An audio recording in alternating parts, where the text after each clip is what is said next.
Supreme court में एक बड़ा मामला यह आया कि इसमें सीनियर एडवोकेट दुष्यंत दवे ने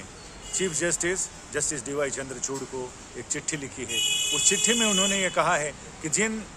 पीठ के सामने मामले कोई चल रहे हैं और संवेदनशील मामले हैं, उन्हें चलते चलते किसी दूसरी पीठ के सामने शिफ्ट करना, यानी उनका ट्रांसफ़र करना, बेंच ट्रांसफ़र करना, वो उचित नहीं है और किसी भी तरह से न्यायिक प्रक्रिया का उसको समर्थन नहीं किया जा सकता है, यानी न्यायिक प्रक्रिया के खिलाफ है। ये कोई पहला मौका नहीं है जिस समय दुष्यंत दवे ने किसी चीफ जस्टिस को इस बारे में चिट्ठी लिखी हो। अब तक आए कई चीफ जस्टिसेज आए हैं, उनमें अधिकतर चीफ जस्टिसेस को इसी तरह की कोई न कोई नुक्स वाली चिट्ठी उन्होंने ज़रूर लिखी है, या कहें तो नसीहत वाली चिट्ठी लिखी है, और ये बताते हुए कि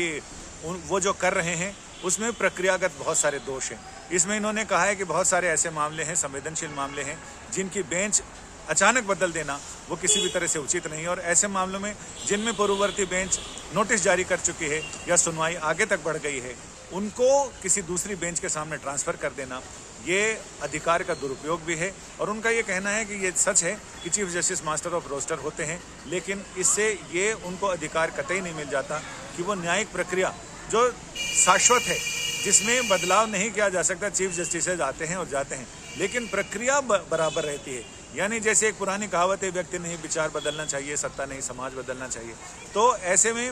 इनका लगातार पहले भी उन्होंने चिट्ठियां लिखी हैं, और जस्टिस रमना के ज़माने में भी चिट्ठी लिखी, उनसे पहले भी जो चीफ जस्टिस आए हैं उनके लिए चिट्ठियां लिखी हैं, और उन्होंने ये रवायत अभी भी पूरी की है जिसमें जस्टिस डीवाई चंद्रचूड़, जिनका 2 साल का 2 साल का टेन्योर है, और उस कार्यकाल में 1 साल पूरा हुआ। 1 साल पूरा होने के बाद ही उन्होंने एक चिट्ठी लिखी है जिसमें उन्होंने लिखा है कि न्यायिक प्रक्रिया जो पहले से चल आ रही है परिपाटी, उसमें बदलाव नहीं किया जाना चाहिए, और ऐसा बदलाव तो बिल्कुल अपेक्षित नहीं है जो न्यायिक प्रक्रिया का उल्लंघन करता हो और उससे मामले की सुनवाई पर असर पड़े या पूरी न्यायिक प्रक्रिया पर असर पड़े। फिलहाल चिट्ठी सार्वजनिक हो गई है, और ऐसे में अब ये